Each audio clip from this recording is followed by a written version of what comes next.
Bueno, ahí cuando uno está estudiando para armar el apunte, lo había estudiado, lo armamos, y hoy en la mañana que estaba repasando, le decía a Eduardo la carga que había en mi corazón.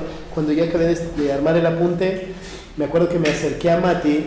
Ahí mis hijos hacen deporte en el mismo horario que hacen los deportes los hijos del pastor, así que tenemos una hora para charlar y aprovechamos siempre ese tiempito para charlar con el pastor, y le decía cuánto me falta todavía para poder ser el hombre que mi familia necesita. Como decía Pedrito, en la gracia del Señor, Dios me ha dado una familia hermosa. Tengo allá a mi esposa y 3 hijitos. Uno de 8 años, se llama Mati, una nena de 5 años que se llama Lilú, y una nena de 10 meses que se llama Anet. Y la verdad es que el Señor en su gracia nos ha ido enseñando la responsabilidad tan grande de la vida de paternidad.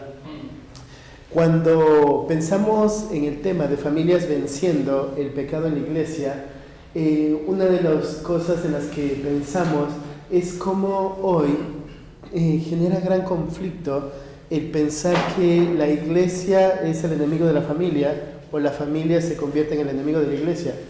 Hemos escuchado muchas veces las frases, ¿no es cierto? Necesitamos tiempo para nosotros como familia.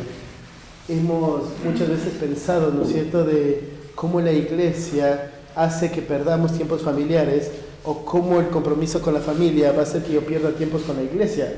Y entonces, en la mente de las personas, muchas veces en nuestro corazón, es como dos cosas que no podrían cohabitar juntas.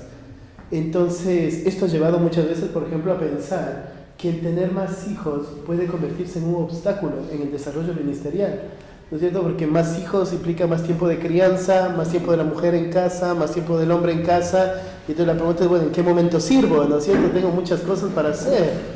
Esto ha llevado a pensar, ¿no es cierto?, de calcular la cantidad de hijos de acuerdo a los propósitos o la plataforma que quieres ocupar dentro de la iglesia local. Y entonces vemos cómo la familia amenaza tu desarrollo o tu servicio en la iglesia local, o vemos, ¿no es cierto?, tu desarrollo o tu servicio en la iglesia local como una amenaza para la estabilidad de la vida familiar, ¿sí? Entonces, parece que estas dos cosas no pueden convivir juntas. Cuando pensamos en lo que implica la vida familiar, la meta de este tiempo de taller es que podamos llegar a la conclusión de que tanto la iglesia como la familia necesitan cohabitar juntas, ¿sí? La familia necesita de la iglesia local y la iglesia local necesita estar compuestas por familias, ¿sí? Entonces, cuando pensamos en el diseño de Dios de la vida familiar, lo que pensamos, debemos tener en mente que cuando pensamos en la familia de sangre, tenemos que pensar como una sombra, ¿sí? Como una sombra de algo más verdadero, como la sombra de algo eterno. Entonces, cuando pensás en tu familia, tienes que pensar, mi familia no es el fin, ¿sí? Mi familia existe porque la iglesia existe.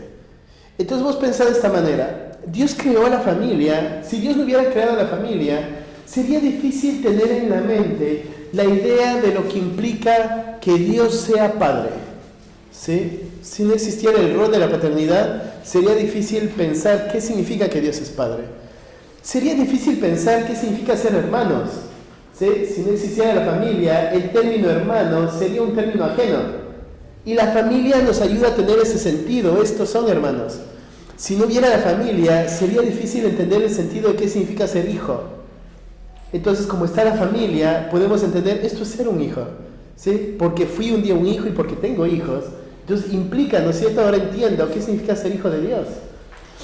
Ahora entiendo qué significa que Dios es Padre. Ahora entiendo, ¿no es cierto?, por medio de la familia, qué significa que la iglesia sea la esposa de Cristo y que Cristo sea el esposo. Entonces la familia es solo una sombra de lo verdadero. Lo verdadero y eterno es la iglesia local. Tu familia de sangre termina el día que mueres, ¿sí? Es más, el día que conociste a Cristo como tu Salvador, tu familia de sangre dejó de ser tu familia. Ahora vos amas a tus hijos, amas a tu esposa, honras a tus padres por amor a Dios. ¿Sí? Esta carga de sangre es muy importante, ¿no es cierto? Es muy hermoso porque es el vínculo que nos ha dado Dios para poder crecer en el desarrollo familiar. Pero lo que tenemos que pensar es hay algo que es trascendente y es la familia de Dios. La familia de Dios es eterna. Morís y lo único que haces es reunirte con tu familia, con la eterna, con la que no termina con la muerte, sino con la que permanece a pesar de la muerte. Entonces la familia de acá, terrenal, es solo la sombra de esta familia espiritual, eterna. Y tendríamos que verlo de esa manera. Y como son eso, entonces necesitan cohabitar juntas. ¿Sí? La iglesia, el Señor ha diseñado que esté formada por familias que glorifiquen el nombre de Dios. Entonces, cuando pensamos en la vida de santificación, dentro del entorno familiar, una de las cosas que pensamos es que como hombres es un rol muy lejano, o es una tarea muy pesada, o vemos muy lejos el llegar a cumplir de la manera en que Dios nos pide que cumplamos, ¿sí? La vida de santificación en el entorno familiar. Vemos como algo casi imposible de alcanzar. Entonces lo que tenemos que tener en mente es esto. No va a suceder en la iglesia local algo que no esté sucediendo en tu entorno familiar. Entonces, ¿dónde le enseñas a tu hijo a alabar a Dios? Es en tu casa, ¿no es cierto? Enseñándole cómo alabar. ¿Dónde le enseñas a tu hijo a amar la palabra de Dios? Es en tu casa donde le enseñas a tu hijo a poner atención a la palabra de Dios.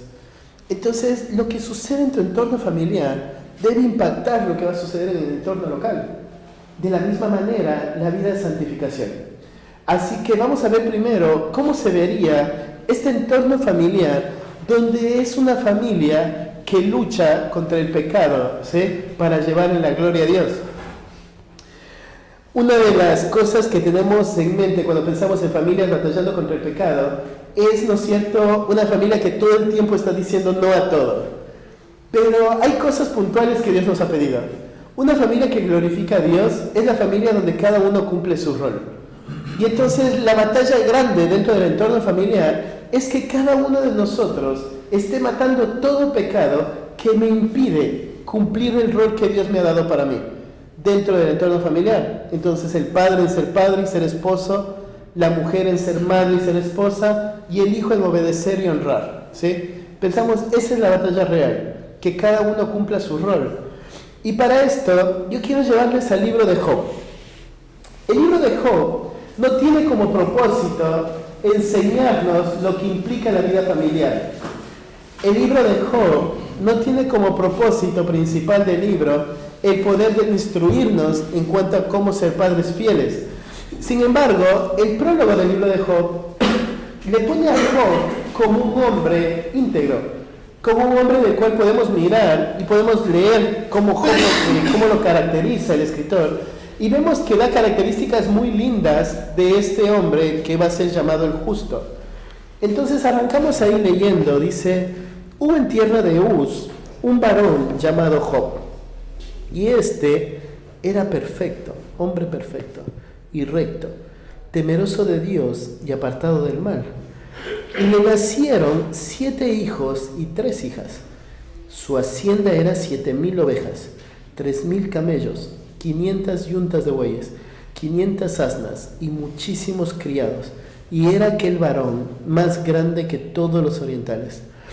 E iban sus hijos y hacían banquetes en sus casas, cada uno en su día, y enviaban a llamar a sus 3 hermanas para que comiesen y bebiesen con ellos.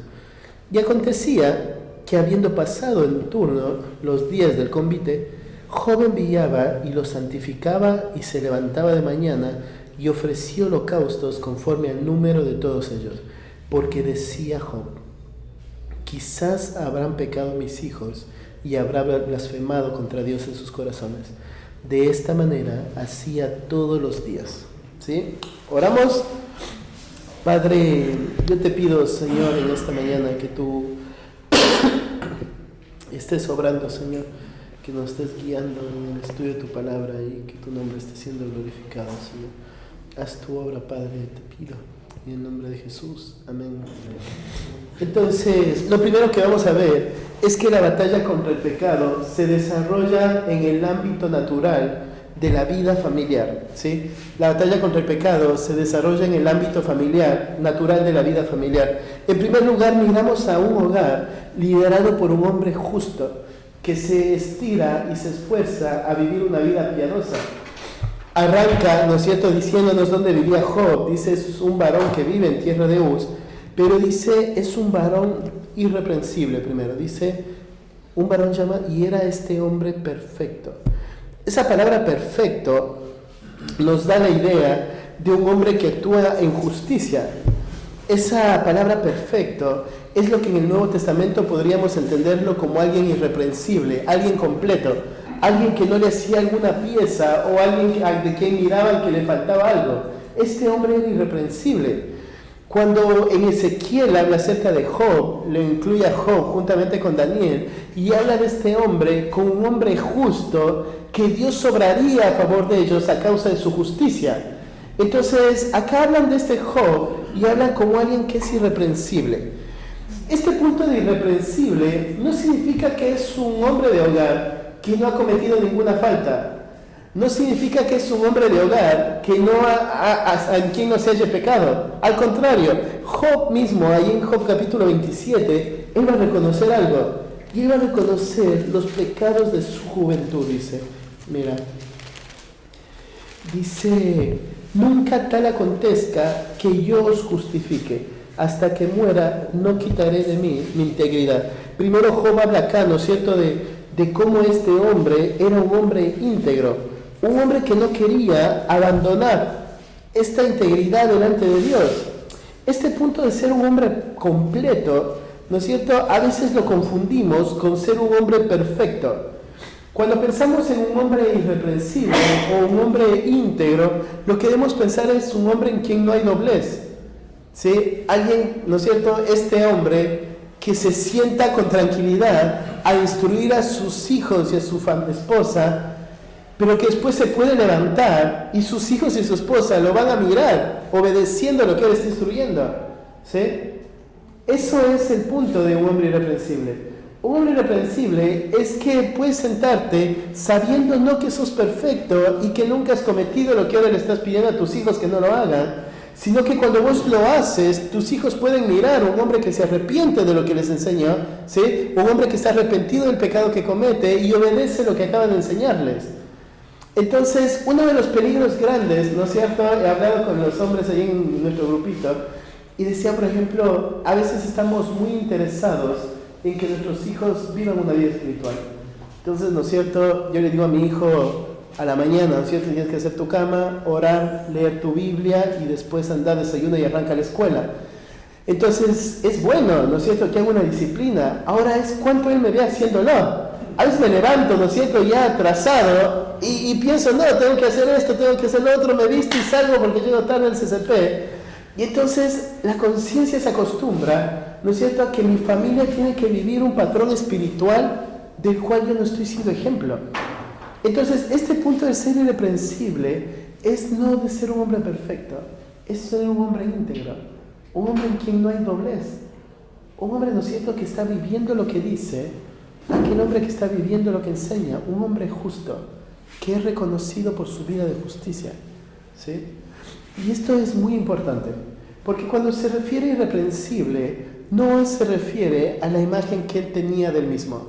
Como les decía, Ezequiel pueden mirar a Job y pueden decir, este era justo, ¿no es cierto?, que si Dios lo vería, salvaría por su justicia, por eso lo salvaría. Entonces, ellos miraban a Job y miraban a un hombre justo, a un hombre que era irreprensible, a un hombre que no tenía doblez de espíritu, ¿sí? Y eso es lo que necesita primero nuestro hogar, ¿sí? Una familia que va a batallar con el pecado necesita ser liderada por un hombre piadoso que se estira en tener este carácter piadoso, un carácter irreprensible, ¿sí? Segunda característica que ven en el libro de Job, en Job dice, era un hombre recto. Y me gusta esta palabra recto porque da otro sentido al ser imperfecto. No solamente era irreprensible ante los ojos de los demás, sino que esta palabra recto se refiere a la forma de conducirse. En su andar diario, Job evidenciaba esta rectitud. Era un hombre que se conducía de manera correcta. Era alguien en quien no había algo escondido para encontrar. Entonces no solamente era un hombre que aparentaba, ¿no es cierto?, integridad delante de las personas o se mostraba íntegro delante de las personas, sino que en su andar diario podían ver a este hombre y podían ver a un hombre correcto, un hombre, ¿no es cierto?, que andaba abandonando los caminos impíos, andaba conduciéndose a los caminos limpios. Mira, cuando vemos ahí en Proverbios y habla de este andar recto, dice: el camino del hombre perverso es torcido y extraño, mas los hechos del limpio son rectos. Entonces usa esta misma palabra recto para referirse, ¿no es cierto?, a esto de los hechos de limpio, ¿sí? Los hechos de limpio son rectos en comparación del camino del hombre perverso, que es torcido y extraño. Entonces, cuando vos piensas, ¿qué es un hombre recto? Por un lado, ¿qué no es? Dice, no es el que anda en caminos torcidos, ¿sí? No es el que anda en estos caminos extraños. Cuando vos pensás en Job, lo que tiene que venir a tu mente es un hombre no solamente que vivió una vida piadosa ante los demás, sino ese hombre que caminaba sin que nadie lo vea en una conducta recta, en alguien que evitaba este camino de engaño, en este camino extraño, en alguien, ¿no es cierto?, que andaba con hechos limpios. Entonces, vos miras este hombre y entonces es ahí cuando yo pienso, nunca voy a llegar a ser este hombre, ¿sí? Porque vos pensás, y todavía, ¿no es cierto?, tenemos mucha batalla en nuestro corazón, pero lo que debemos pensar es, esto es lo que la familia necesita, esto es lo que la iglesia necesita. Yo necesito ser en mi hogar un hombre irreprensible, ¿sí? Que cuando yo llegue a la iglesia, mi familia no vea a un cristiano extraño, ¿no es cierto?, este no es el cristiano de casa, ¿sí?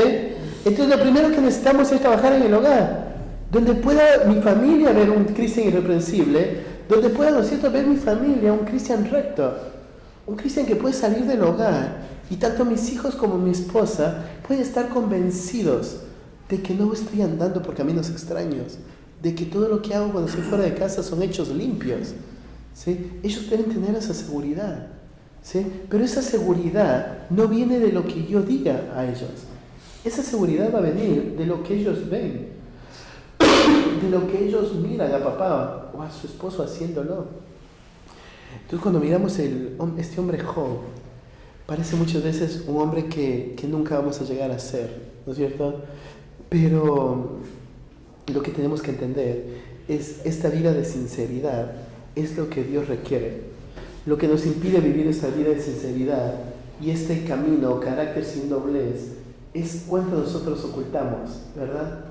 Cuando estábamos mirando en este último tiempo con los hombres el libro de pecados secretos, y ese libro es muy confrontativo, pero una de las cosas que quedó muy en claro en nuestra conciencia es vivir con pecados secretos es lo mismo que ser un ateo, porque estás negando la existencia de Dios y el carácter de Dios. Cuando decidimos ocultar algo y vivir una vida doble, ¿no es cierto?, lo contrario a ser alguien íntegro y irreprensible, estás negando este punto donde Dios está en todo lugar.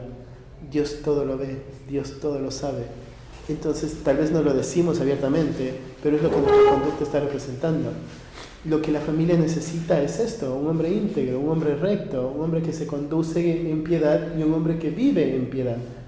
Ahora, ese punto de ser irreprensible no implica un hombre que no ha cometido pecado, ¿no es cierto? Más vale este punto de ser irreprensible, implica ese hombre que entiende que ha cometido pecado, pero entiende que Dios le ha limpiado de esos pecados y logra arreglar todo lo que su pecado ha producido, ¿sí? Es un hombre íntegro, pero también dice de este hombre que es un hombre temeroso de Dios y apartado del mal. El temor a Dios se puede entender desde dos puntos de vista. Por un lado, el temor a Dios va a implicar un respeto profundo hacia Dios. Pero también por otro lado, el temor a Dios va a implicar un miedo profundo. Entonces, lo que tenemos que entender cuando hablamos del temor a Dios es este miedo a Dios que me lleva a honrarlo, ¿sí? El miedo que le tengo a Dios me lleva a honrarlo, pero ¿por qué tengo que tener miedo? A Dios. Y entonces, ¿no es cierto?, tememos a Dios porque este hombre, por ejemplo, conoce lo que decíamos ahorita, Dios te está mirando. Dios está mirando cada paso que hacemos. Dios está mirando con cada intención con la que hacemos. Dios sabe todo pensamiento que tenemos. Dios sabe toda palabra que no dijimos, ¿no es cierto? Dios sabe todo deseo que tuvimos. Dios sabe todo camino por donde andamos y nunca lo dijimos. Dios lo conoce todo, ¿no es cierto? Y eso me debe dar temor. Me debe dar temor saber que el Dios al que seguimos y le llamamos Padre es el Dios que todo lo ve. Nos debe dar temor saber que este Dios en quien confiamos un día y quien ahora es nuestra esperanza va a estar con nosotros, ¿no es cierto?, delante de un justo juicio. Va a ser ese juez. Entonces, si nos ponemos a pensar, ¿no es cierto?, el Dios que todo lo ve y todo lo sabe va a ser el juez que un día me juzgue, ¿sí? Ese es nuestro Dios y entonces tenemos que temerlo, ¿sí? Y este temor tiene una consecuencia pronta. Es estas cosas que no pueden ir separadas. Temer a Dios y vivir apartados del mal. No pueden ir separadas. No podemos decir que tememos a Dios y andar en caminos torcidos, ¿sí? No sucede eso. No puede suceder. No podemos siempre pensar, tememos a Dios, pero luego nuestra vida no refleja esa integridad. Tiene que estar junto. Y es lo que habla de este Job, ¿sí? Era un hombre temeroso de Dios y apartado del mal. Esta idea de apartado del mal nos muestra como si fuera un hombre que con todas sus fuerzas está queriendo empujar algo hacia afuera. Este hombre temeroso del mal no es un hombre que no ha pecado, es un hombre que está esforzándose para sacar todo lo malo hacia afuera.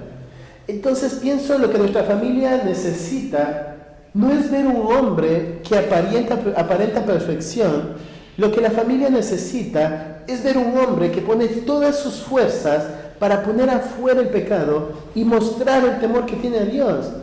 Este hombre que por temor a Dios aparta completamente el mal de él.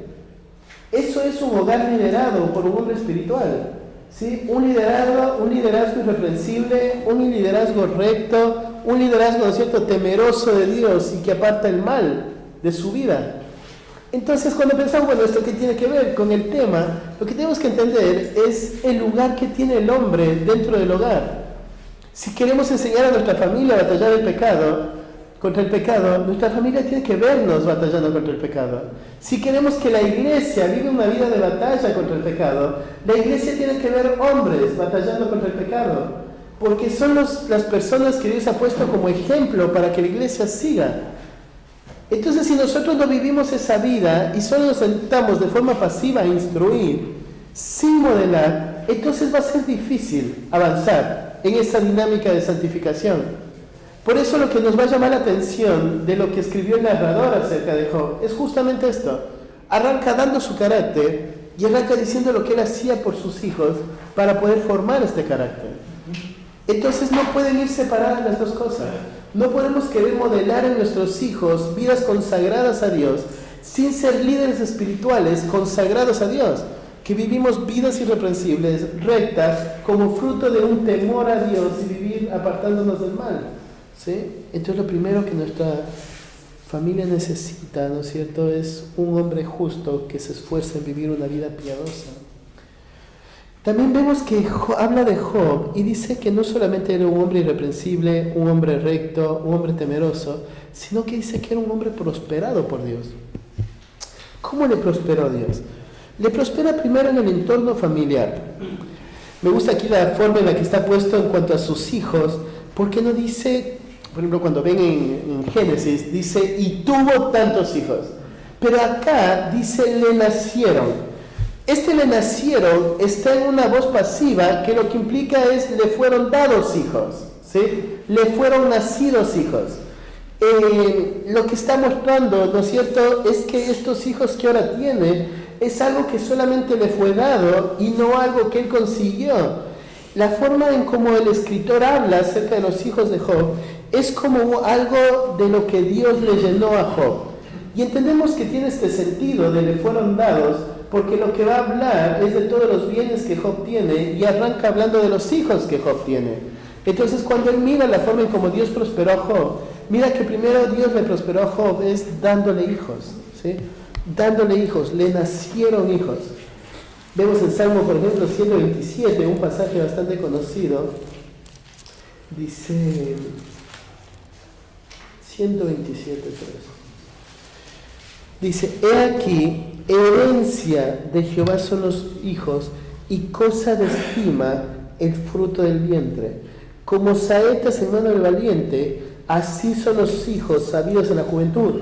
Bienaventurado el hombre que llenó su aljaba de ellos, no será avergonzado cuando hablare con los enemigos en la puerta. Entonces miramos, ¿no es cierto?, el concepto que tenían de la paternidad en el Antiguo Testamento. Veían a los hijos no solamente como algo que criar, sino que veían a los hijos como eso que les fue dado. Veían a los hijos como la herencia que venía de parte de Dios. Veían a los hijos, ¿no es cierto?, como la forma en cómo Dios los bendecía, les hacía benditos, bienaventurados los que tenían hijos. Entonces veían la paternidad como una forma de bendición a Dios. Y dijimos, ¿no es cierto?, es algo que está contrario al modelo actual. Porque cuando pensás en cómo avanza la sociedad hoy, no ven a los hijos como algo que te bendice. No ven la maternidad como algo en lo que la mujer debe estirarse y lo que le hace, ¿no es cierto?, a la mujer desarrollarse como mujer, sino que más vale ven a la maternidad como ese punto donde la mujer se estanca. ¿No es cierto? Ven a la maternidad como la culpable de que la mujer no pueda avanzar en el laburo, de que la mujer no pueda avanzar en sus estudios, de que no pueda desarrollarse como mujer. Es la frase que se usa. Pero en realidad lo que está mostrando acá, tanto en el libro de Job como los Salmos, es que los hijos son esta bienaventuranza. Es la forma en cómo puedes ver la bendición de Dios. Eres bendito si has llenado tu aljaba de ellos, dice. ¿Sí? Bienaventurado el que tuvo hijos. Son la herencia de Jehová, son este regalo dado por Dios, te son nacidos, te son dados. Entonces cuando pensamos en la paternidad de Job, lo que está mostrando acá el narrador, ¿no es cierto?, es una forma en cómo Dios le prosperó a Job, es dándole hijos, ¿sí? Si pensamos en la actualidad, ¿no es cierto?, pensamos en hijos y no pensamos en prosperidad. ¿En qué pensamos?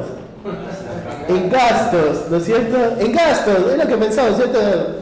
Sale positivo la prueba de embarazo y lo primero que viene a la mente es pañales, ¿verdad? Pero acá, dice, ¿no es cierto?, Dios le prosperó dándole hijos. Es la forma en cómo Dios le prosperó. Cuando ves el salmista dice, Dios les bendijo dándole hijos. La herencia que Dios quiso darles es hijos. Entonces pone la paternidad y la maternidad en una estima muy alta, ¿sí?, en algo muy valioso. Ahora dice que estos hijos son las saetas en mano del valiente. Entonces cuando los piensas, en la antigüedad no veían los hijos como alguien a quien criar y que luego se desarrolle. Veían a los hijos con esta intencionalidad, estos son nuestras saetas, ¿sí? Veían a los hijos como algo valioso, ¿sí? No veían como algo en lo que vas a perder tu tiempo o va a obstaculizar tu vida ministerial. Porque como hombres, si algo nos pide el Señor, es que criemos hijos en sujeción, es que criemos hijos en la piedad. Parte del carácter, ¿no es cierto?, en Timoteo, es este el llamado. Entonces cuando pensamos, ¿no es cierto?, ¿por qué no vemos la paternidad como la tenemos que ver? Es porque estamos siendo influenciados por el mundo secular y estamos dejando que las verdades que ellos imponen sean nuestra verdad, cuando la Escritura marca con claridad, los hijos son esta bendición, somos bienaventurados al tener hijos. Salmo 128 dice, tu mujer, bienaventurado todo aquel que teme a Jehová, que anda en sus caminos. Cuando comieres el trabajo de tus manos, bienaventurado serás, se te irá bien. Mira, tu mujer será como vid que lleva fruto a los lados de tu casa, tus hijos como planta de olivo alrededor de tu mesa. He aquí, así será bendecido el hombre que teme a Jehová. ¿Cuál es la bendición para el hombre que teme a Jehová? La bendición para el hombre que teme a Jehová es una mujer, ¿no es cierto?, útil en el hogar, una mujer esforzada en el hogar y una mesa rodeada de hijos, ¿sí?, trayéndote descanso. Y dice, esa es la bendición de Jehová. Entonces cuando pensás, no se pensaba de la paternidad como algo malo. Los hijos eran la muestra de que Dios te estaba bendiciendo. Y entonces veíamos acá a Job y vemos a este hombre que Dios le prospera dándole familia. También vemos a Job como este hombre que Dios le prospera dándole lo material. Dice, tenía su hacienda de 7,000 ovejas, 3,000 camellos, 500 yuntas de bueyes, 500 asnas y muchísimos criados. Y vos miras acá el narrador, lo que tiene la narrativa de valioso es que todas las cosas que el narrador pone, las pone con intencionalidad. Quiere decir algo, ¿sí? Y acá podía decir, ¿no es cierto? Y tenía muchos bienes Job. Pero no quiso limitarse a decir que tenía muchos bienes. Quiso que sepan todos los bienes que Job tenía. Cuando pensamos en este hombre Job, tenemos que ponerlo dentro del tiempo de la época patriarcal, donde los bienes del hombre no eran la cantidad de recursos económicos, sino los bienes que tenía, el ganado que tenía, los siervos que tenía, y por eso aclara esto, la cantidad de bueyes que tenía, la cantidad de asnos que tenía y los muchísimos criados que tenía, ¿sí? Entonces Dios no solamente le prosperó en la familia, Dios le prosperó a este hombre en lo material, ¿sí? Pero hay un aspecto más. Dios le prosperó en su influencia sobre otros hombres. Mira, y era aquel varón más grande que todos los orientales. Acá implica, ¿no es cierto? El más grande sería, ¿sí? El más grande que todos los orientales. Entonces, vos mira a este hombre temeroso de Dios. ¿Qué es lo que hace que un hombre como Job, ¿sí? O que un hombre como nosotros pueda llegar a ser esta clase de hombres? ¿Sí? La clave está en lo primero. Teme a Jehová y apártate del mal. Teme a Jehová y apártate del mal.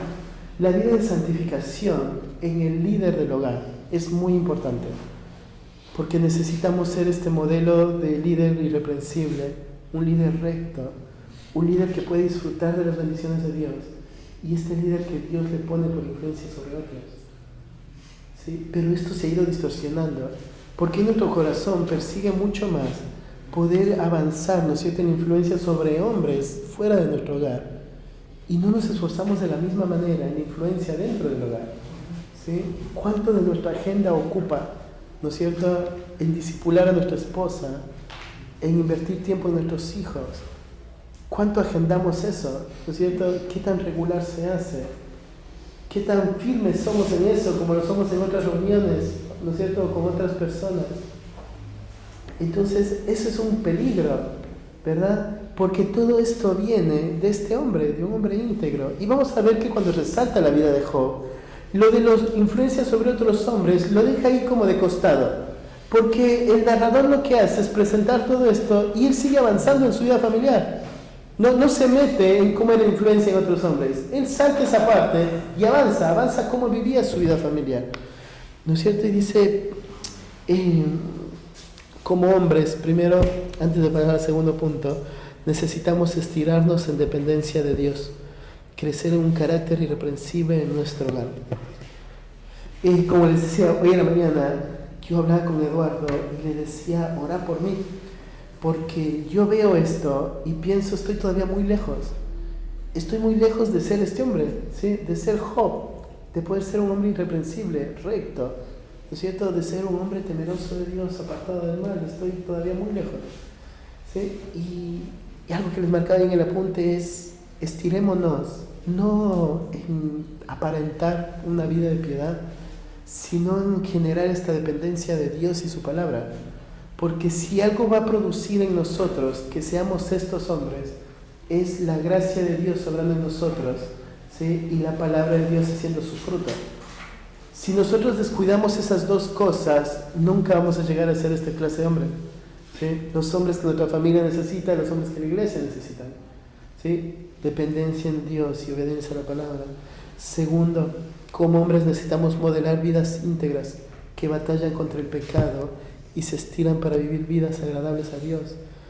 La autoridad que Dios te da en el hogar y la influencia que Dios te da en tu hogar va a venir como fruto de ser un hombre que teme y no como fruto de ser un hombre que impone. La autoridad en el hogar no es un derecho, la autoridad en el hogar es gracia. Es la gracia de Dios que un hombre pecador pueda liderar un grupo de pecadores. Es la gracia de Dios que podamos ser, ¿no es cierto?, aquellos líderes espirituales en nuestro hogar, aún a pesar de la debilidad que nosotros reconocemos en nuestra vida. Es la gracia de Dios. Entonces la autoridad, lo que le da autoridad al hombre es su integridad. El saber que el hombre que me está dirigiendo, ¿no es cierto?, es el hombre que está viviendo lo que me está enseñando. Es el hombre, ¿no es cierto?, que me está empujando a vivir una vida santa e empujándose él mismo a vivir esta vida santa. Entonces seamos líderes irreprensibles, no líderes que aparentan perfección, sino líderes irreprensibles, rectos, temerosos de Dios y apartados del mal. En segundo lugar, miramos que la vida de piedad de este hombre se desarrolla en un entorno de la vida familiar. Me gusta mucho porque cuenta el narrador todo lo que hacían ellos. Y vemos que no hace falta, ¿no es cierto?, exponer todo lo de sus hijos, sino simplemente habla. ¿Qué pasaba en la vida de Job? Iban sus hijos y hacían banquetes en su casa, ¿sí? En sus casas. Entonces lo primero es esta división. Iban por este punto, ¿no es cierto?, de ir a Job primeramente, este cuidado de los hijos a su padre, y por otro lado, esta interacción familiar natural. Cuando habla acá de hacían banquetes, una de las cosas que se piensa es que se refiere a los cumpleaños, ¿sí? Porque no se refiere a comidas sueltas, debido a que habla de que en un momento cierra un círculo. Cuando terminan todos los banquetes, dice que había algo especial, ¿sí? Entonces, muchos dicen que puede significar que cada día de la semana se juntaba con alguno de sus hijos. Lo que otros dicen, lo que puede significar es que se refiere al momento en que cada uno cumplía años y se juntaban como familias para celebrar este momento. Pero no importa mucho si es en lo uno o en lo otro, porque lo que está mostrando acá es cuál era la dinámica familiar de Job. Lo que está mostrando acá, ¿no es cierto?, es cómo vivían esta vida familiar en una época donde la única razón para hacer banquetes y juntarse era para adorar a ídolos. En una época donde la única razón para, ¿no es cierto?, juntarse era para hacer banquetes de fornicación, que era lo que sucedía en la época patriarcal. La mayoría de tributo a los ídolos eran banquetes enormes que terminaban en fornicación. Y entonces por eso da este detalle de que se juntaban a hacer banquete y añade, llamaban a sus hermanas y comían con ellas. ¿Sí? Porque lo que está marcando es esta distinción de cómo vivían una vida bastante diferente a lo de la época en la que vivió Job. Entonces hay esta distinción, ellos también se juntaban a hacer banquetes, ellos también compartían y vivían esa vida familiar, pero su dinámica familiar tenía un sentido diferente a lo que el mundo y el entorno de la época lo tenían, ¿sí? Ellos disfrutaban la vida familiar. Y a veces nos cuesta conectar eso, ¿no es cierto? Pensar mi influencia como padre o la vida de santificación ocurre fuera de un entorno formal, donde yo me tengo que sentar con mi hijo en tal horario, tal día e instruirle. Pero acá vemos, ¿no es cierto?, hay entornos familiares donde debe ocurrir. Y vemos, por ejemplo, en el libro de Deuteronomio, capítulo 6, pasaje muy conocido, que nos habla algo muy similar. Cuando dice enséñales, ¿no es cierto?, dice, y estas palabras que yo te mando hoy estarán sobre tu corazón y las repetirás a tus hijos. Entonces primero hay una enseñanza intencional, las vas a decir a tus hijos, pero no solo eso, mira, las hablarás de ellas estando en tu casa, ¿sí? Las vas a hablar de ellas andando por el camino, vas a hablarle de ellas al acostarte, vas a hablar de ellas cuando te levantes, ¿sí? Entonces primero es este punto de una enseñanza intencional. La dinámica familiar tiene que girar en torno a la palabra. ¿Cuándo voy a enseñar a mi hijo? Bueno, vas a enseñarle de forma intencional, vas a sentarte y repetirle. Pero vas a enseñarle cuando estés en tu casa, ¿sí? Entonces vos te das cuenta, los tiempos de sobremesa o los tiempos de comida son los mejores tiempos para instruir. Son los mejores tiempos para poder abrir el corazón y batallar contra el pecado, ¿no es cierto? Donde puedes saber lo que tus hijos piensan con mucha libertad, en un tiempo muy relajado. Bueno, estando en tu casa, instruye. Pero no solo eso, cuando salgas a la calle y vayas por el camino, instruye. Cuando los acuestes, instruye. Cuando los levantes, instruye. Entonces, bueno, mira, la dinámica familiar es muy importante. La dinámica familiar es todos esos aspectos donde tienes que aprovechar la oportunidad para poder instruir la vida de tu hijo. Entonces vemos acá, ¿no es cierto? Y el narrador nos cuenta cómo vivía la familia de Job, su dinámica familiar. Ellos iban, comían en las casas de todos los hijos, ¿sí? Disfrutaban, compartían hasta que cerraba un ciclo. Entonces, ¿cómo está ese aspecto? Vamos a hacer adelante preguntitas. Tercer lugar, la piedad se ve reflejada en los líderes del hogar que empujan a su familia a vivir vidas agradables. Entonces, primero, ¿no es cierto? Dijimos, se desarrolla desde un líder piadoso, se desarrolla en un entorno familiar piadoso, y ahora, ¿no es cierto?, se va a desarrollar en estos líderes que empujan a su familia a vivir vidas agradables a Dios. Y dice, y acontecía que habiendo pasado en turno los días del convite, ¿sí?, da esta idea de ser roto el ciclo, Job enviaba y los santificaba. Esta palabra santificaba da la idea de consagrarlos, ¿sí? Da la idea de que el deseo de Job era apartar a sus hijos para Dios. Entonces, pues miras acá a este hombre, y es un hombre que vive una vida piadosa, que disfruta la vida familiar, pero hay algo que carga su corazón. Y lo que carga su corazón es que sus hijos sean consagrados. Los enviaba, pero los santificaba, los consagraba, ¿sí? Los consagraba. Y dice, decidía, ¿no es cierto?, consagrar a su hijo. Vemos cómo, ¿no es cierto?, este hombre que anda correctamente delante de Dios no tiene solamente un aspecto personal donde él quiere estar bien. Él entiende su responsabilidad sacerdotal delante de su familia. Entonces hay algo que sí tenemos que entender. Nosotros no somos responsables de la forma en cómo nuestros hijos responden a la instrucción. Nosotros no podemos cambiar el corazón de nuestros hijos. Nosotros no podemos generar obediencia o generar santidad en nuestros hijos. No es nuestra tarea. Nuestra tarea sí es instruir. Nuestra tarea es ser estos líderes espirituales disfrutando y viviendo la vida familiar y empujando a nuestros hijos a vivir esta vida consagrada. Nuestro deseo debe ser esto, hacer lo que hace Job, ¿sí? Disfruto con mi familia y santifico a mi familia, consagro a mi familia. Hago lo que tengo que hacer para que mi familia viva una vida apartada a Dios. ¿Y por qué hacía esto Job? Mira, dice, y se levantaba de mañana y ofrecía holocaustos conforme al número de todos ellos, porque decía Job, mira, algo Job tenía muy en claro, quizá habrán pecado mis hijos y habrán blasfemado contra Dios en sus corazones. ¿Qué es lo que Job entendía? Job entendía este gran peligro, el peligro de la falta de integridad. Lo que Job entendía es que el problema de sus hijos no era no tener un líder espiritual. El problema de sus hijos no era tener una dinámica familiar sana. El problema de sus hijos estaba en su corazón. Ellos podían estar viviendo, ¿no es cierto?, vidas que blasfeman a Dios, tanto externamente como en su corazón. Job entendía eso. Mis hijos pueden hacerlo. A veces nos choca esa idea, ¿no es cierto? Porque cuando alguien dice algo mal de tu hijo, la reacción no es la mejor, ¿verdad? Nuestra reacción es, no, mi hijo no pudo haberlo hecho, ¿no es cierto? Voy a hablar con él, porque no creo que haya sido así. Pero acá Job está entendido en algo. Yo tengo que ofrecer un sacrificio a Dios. Para la época de Job, la ley todavía no estaba impuesta, entonces es este ritual sacerdotal que hacía el hombre del hogar a favor de su familia delante de Dios, ¿sí? Y lo hacía entendiendo esto. Puede ser que mis hijos hayan blasfemado a Dios. Él no creía que sus hijos eran perfectos. Él entendía quiénes eran sus hijos. Él entendía el peligro del corazón de sus hijos. Él entendía, ¿no es cierto?, que si no sucedió en conducta, pudo haber sucedido en sus corazones. ¿Sí? En sus corazones.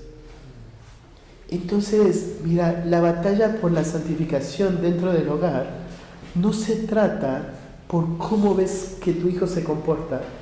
Si no te ves, ¿no es cierto?, se trata por vivir vidas consagradas a Dios. Tu vida consagrada a Dios, tu familia consagrada a Dios.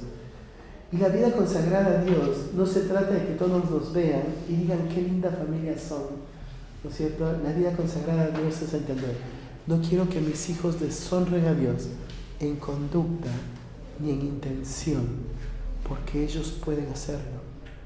Ellos pueden hacerlo. Y entonces vos ves este afán de Job. El narrador añade, él se levantaba de mañana para hacerlo. Vos ves que era una carga grande en el corazón de Job.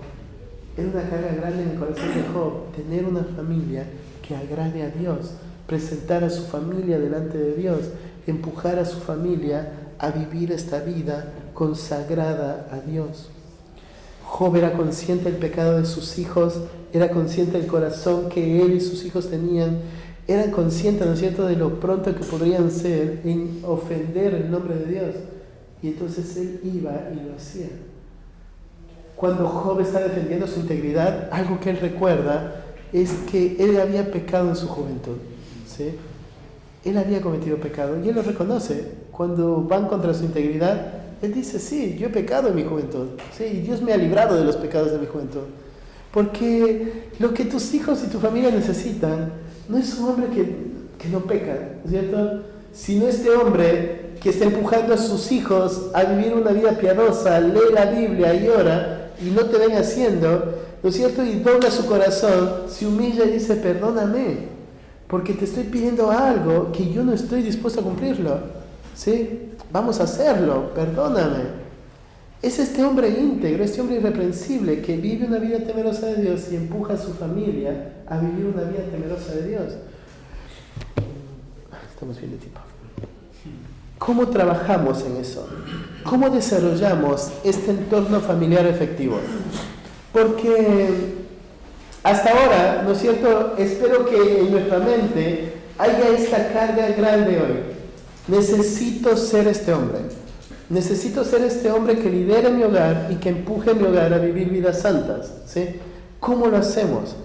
Primero puse disfruta, ¿sí? Disfruta. Una de las razones o de las formas en cómo exasperamos a nuestros hijos es, ¿no es cierto?, generando un entorno hostil en el hogar, donde todo es lleno de reglas, ¿no es cierto?, y normas que debes cumplir o que no debes cumplir. Disfruta la vida familiar. Vos mira a Job y acuérdate, hacían banquetes en sus casas, festejaban todos sus cumpleaños y luego él sabía, necesito santificar a mis hijos. Disfruta la vida familiar. ¿Por qué? Porque en un entorno relajado vos puedes lograr entender si tus hijos te temen a vos o tus hijos temen a Dios. Porque cuando vos estás en casa y estás enfrentando a tu hijo, lo más pronto de tu hijo es decir sí a todo lo que le estás diciendo, porque sabes lo que viene después, ¿no es cierto? Pero disfruta el entorno familiar. Disfruta, ¿no es cierto?, ver cómo tu esposa sirve a otras familias. Disfruta ver cómo tus hijos interactúan con otras personas. Es la oportunidad para mirar qué reacciones en la carne salen en ese momento y qué reacciones espirituales está produciendo Dios en ese momento. Y entonces puedes dar la gloria a Dios por el obrar de su gracia en actitudes que ves que van funcionando y puedes, ¿no es cierto?, sentarte y tener muchas cosas para trabajar en cosas que ves que hay que seguir creciendo. Disfruta esos momentos, disfruta los momentos naturales de la vida familiar. Genera esos momentos, ¿sí? No nos pongamos en nuestra mente solo los momentos formales, disfrutemos todos los momentos, ¿sí? Usa todos los momentos, como veíamos en Deuteronomio, para instruir y para modelar. Lo segundo, instruye, ¿sí? Cuando miras en el libro de Efesios, vamos a ver más adelante, la tarea que Dios le dio al hombre es de instruir al hijo. Y vos vas a mirar en el libro de Efesios que esta es la tarea para el hombre, ¿sí? Cuando dice vosotros padres, no se refiere al hombre y a la mujer, se refiere al padre. La tarea del padre es criar a los hijos en la disciplina y amonestación del Señor. Esta es la tarea. Nuestra tarea como padres es instruir. No podemos, dijimos hace rato, ¿no es cierto?, vivir vidas descuidadas en la familia y luego ser diligentes y pronto seguir e instruir a otros, amonestar a otros, ¿no es cierto?, empujar a otros a que vivan un carácter aprobado a Dios. Y cuando vuelves para tu hogar, ¿no es cierto? Ves hijos que no están queriendo ni someterse a la escritura, pero no porque no hayas hecho tu tarea, no porque hayas hecho tu tarea y descansas, ¿verdad? Porque tú necesitas, o sea, enseñarle en dependencia de Dios y luego descansar, porque no puedes producir el fruto. Pero el problema es si esta rebeldía viene como fruto de tu falta de instrucción. Esta rebeldía viene por tu falta de involucramiento en el hogar, ¿sí? Entonces hay dos caras, ¿no es cierto? Donde tienes hijos rebeldes, porque no conocen al Señor, porque no obedecen la verdad, pero vos estás haciendo lo que tienes que hacer, o tienes hijos rebeldes porque no estás figurando en tu hogar con tu liderazgo espiritual.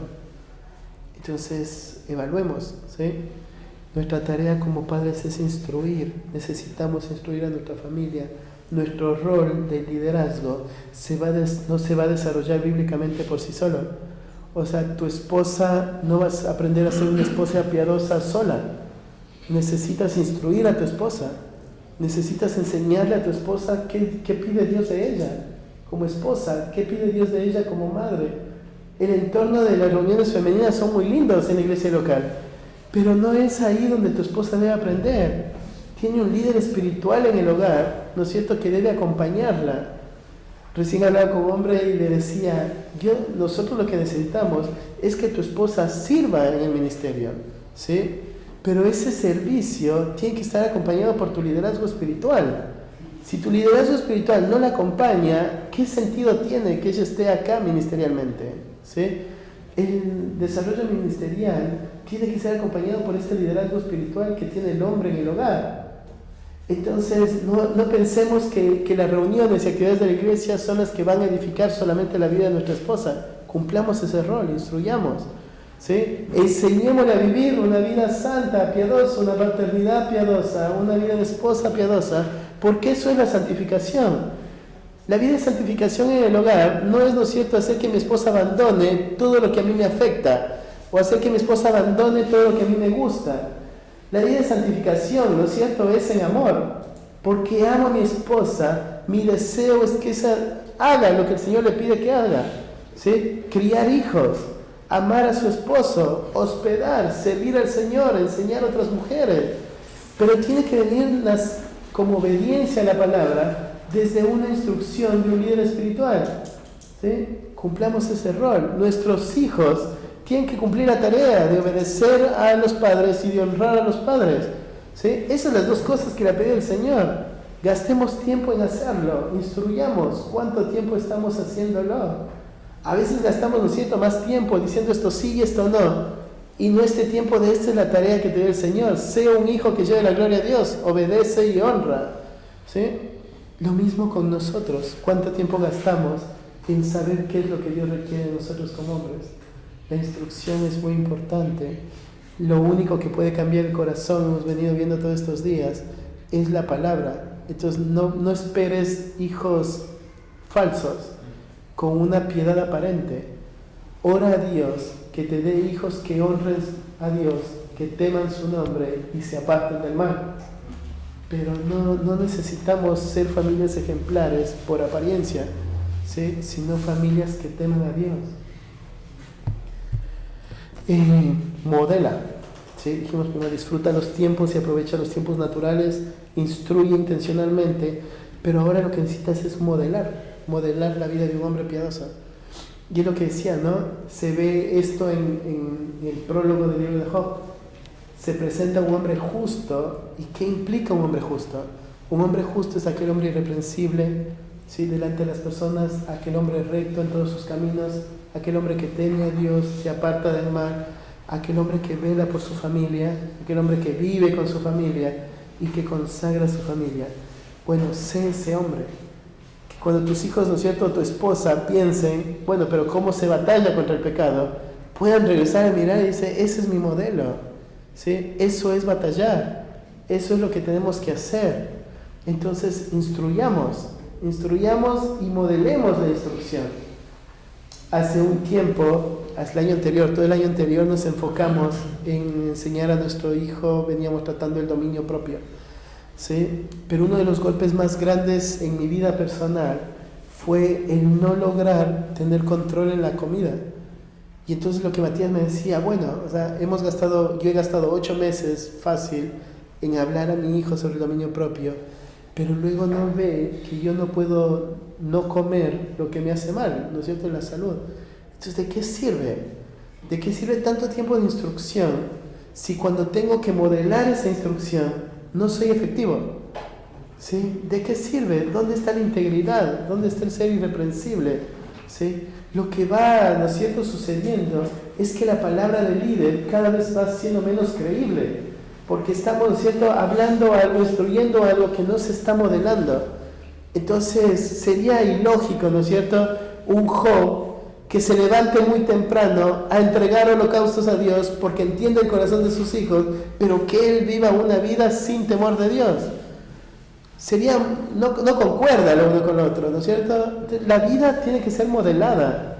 Necesitamos ser hombres irreprensibles dentro de nuestro hogar, hombres que modelen lo que enseñan, ¿sí? Y cuando eso no sucede es humillar el corazón, pedir perdón a la familia por la falta de integridad, ¿sí? Vamos a la siguiente parte, me quedan 15 minutos. Entonces dijimos, la batalla contra el pecado se desarrolla en el ámbito natural de la vida familiar, pero por otro lado, la batalla contra el pecado se desarrolla en el ámbito natural de la vida del cuerpo. Entonces dijimos, ¿cierto?, estas dos cosas necesitan habitar juntas. Ya que entiendes, ¿no es cierto?, así es como debe suceder en la vida familiar, un líder que empuja a su familia a vivir en santidad. Ahora, esta familia necesita habitar con otras familias que están lideradas por hombres piadosos empujando a su familia a vivir en santidad. Este cohabitar juntos las familias dentro de la iglesia local son necesarios. ¿Y cómo nos damos cuenta que es una necesidad o que es algo que sucede dentro de la vida de la iglesia? Si te pones atención, por ejemplo, a las cartas, en el libro de Efesios, en el libro de Colosenses, vos miras que Pablo escribe a la iglesia y no escribe a los padres que enseñan a sus hijos. Pablo escribe a los padres y escribe a los hijos, ¿sí? Es vosotros hijos, vosotros padres, ¿sí? No está enseñando o diciendo, ¿cierto?, que hay alguien que se va a encargar de la instrucción de sus hijos. Pablo está tomando un rol de autoridad por la palabra de Dios y está instruyendo a los niños de la iglesia. Pablo está enseñando a los padres de la iglesia, está enseñando a las mujeres de la iglesia. Nos damos cuenta, ¿no es cierto?, cuando vemos las cartas, la autoridad que tiene la iglesia en la vida de nuestros hijos, ¿sí? Vemos en las cartas cómo el pastor influye con la palabra, no solo en la vida de los padres, sino en la vida de los más pequeños. Vemos el pastor enseñando al esposo cómo se debe conducir, el pastor enseñando a la esposa cómo se debe conducir, el pastor enseñando a los padres cómo criar a los hijos, pero también el pastor enseñando a los hijos cómo obedecer a sus padres, ¿sí? Entonces vemos que es natural que la iglesia intervenga en la vida familiar, pero hoy no lo vemos como algo natural, ¿verdad? Hoy más vale, la familia se ha vuelto un núcleo impermeable, donde nadie puede decirme cómo criar a mi hijo, ¿sí? Nadie puede decirme lo que yo tengo que hacer con mi hijo, porque yo más que nadie lo conozco. ¿Han escuchado eso alguna vez? Sí, ¿verdad? Capaz que lo hemos usado también, ¿sí? Pero porque eso es lo más natural. Llamamos amor a esta falsa protección, ¿sí? Porque no estamos protegiendo a nuestras familias, estamos protegiéndolas. Porque una familia que se va derrumbando en el pecado solo expone nuestra falta de liderazgo en el hogar, ¿sí? Entonces no queremos que nadie se entere, ¿no es cierto? Me acuerdo hace 2 años, ¿cuándo fue el Mundial? Hace 2 años, ¿no? Creo que fue hace 2 años. Bueno, cuando fue el Mundial, el último partido, ¿sí? La final, Argentina-Francia. Mi hijo en un momento se desapareció, no lo encontraba y había ido a hablar con el pastor. Y lo que mi hijo le dijo al pastor fue: papá y mamá pelearon mucho esta semana, ellos necesitan hablar con vos, ¿sí? Entonces, en el momento, para mí fue un momento muy humillante, ¿sí? Porque dije, ¿qué necedad tan grande que mi hijo tenga que ir a decirle al pastor cuando sería yo quien tendría que ir a verlo, ¿sí? Por otro lado, fue un gozo muy grande, porque dije, mi hijo entiende, ¿no es cierto?, el lugar que ocupa la iglesia en la familia. Entonces lo que pienso es, no sucede solo, ¿sí? Pero cada uno de nosotros necesitamos entender eso. La iglesia tiene autoridad sobre nuestra vida familiar. La iglesia tiene toda la autoridad sobre nuestra vida familiar. ¿Sí? Toda la autoridad sobre la vida familiar. Cualquier hombre de la iglesia puede acercarse y puede corregir nuestra paternidad. Puede mostrarnos lo que estamos haciendo mal. Cualquier mujer de la iglesia puede corregir la maternidad que está siendo mal ejercida. Cualquier hombre o mujer de la iglesia puede corregir o marcar el pecado de nuestros hijos. Cualquiera. Pero tiene que primero nacer en el líder, en entender que la iglesia tiene autoridad en la vida familiar. Y lo vemos de esa forma, ¿no es cierto? Como Pablo instruye a los padres. No provoquen a ir a sus hijos, sino instruyanlos, amonéstenlos. Entonces vos dices, bueno, ¿no es cierto? El Job no nos decía nada de eso, no nos decía lo que hacía Job. Pero Pablo acá te está diciendo, ¿qué tienes que hacer como padre? No lo lleves a la ira, instrúyelo, amonéstalo. Gasta tiempo, ¿no es cierto?, en enseñarle lo que tiene que hacer, pero gasta más tiempo en hacer que lo haga. Tú me dices, ¿no es cierto? No, tienes que obedecer a tu mamá. Bueno, ¿cuánto estamos gastando en que obedezca a la mamá? ¿No es cierto? Porque la parte de amonestar no es solo dar la instrucción, sino que es empujar a que la instrucción sea obedecida. ¿Sí? Amonestar. Pablo enseña a los padres. Pablo enseña a los hijos, ¿no es cierto? Obedezcan en el Señor a sus padres, porque esto es justo. Honra a tu padre y a tu madre, que es el primer mandamiento con promesa. Hoy no lo veríamos bien, ¿no es cierto? Que un hermano se acerque y le diga a tu hijo, obedece a tu papá. ¿No es cierto? Dios te pide que lo honres, lo que estás haciendo no es honra a tu papá. Lo quedaríamos viendo, ¿no es cierto? Y diríamos, ¿quién eres para hablar a mi hijo? ¿No es cierto? Y la respuesta sería lógica, es la iglesia. Es la iglesia. Pero hemos desvinculado estos dos mundos, ¿no es cierto? Donde la iglesia no se mete con mi familia y necesitan cohabitar. Porque donde vamos a aprender a ser hombres piadosos es en la interacción de la iglesia local. Donde nuestros hijos van a tomar modelos piadosos es en la iglesia local. Donde nuestras hijitas, ¿no es cierto?, van a aprender a ser mujeres piadosas es en el entorno de la iglesia local. Es ahí donde tenemos que aprender. Es ahí donde tenemos que crecer. Tenemos que recordar que nuestro corazón es engañoso y perverso.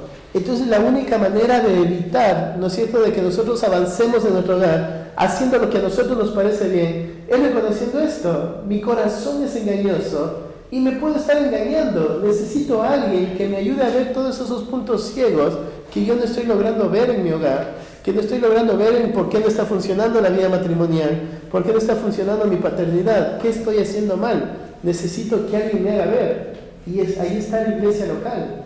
¿Sí? La iglesia local es la que nos debe empujar a que estos mandamientos sean obedecidos. Cuando miras en las escrituras, miras todas las dinámicas de las unos a los otros y tienes que entender, eso incluye a tu esposa y a tus hijos. ¿Sí? Eso incluye a nuestros hijos.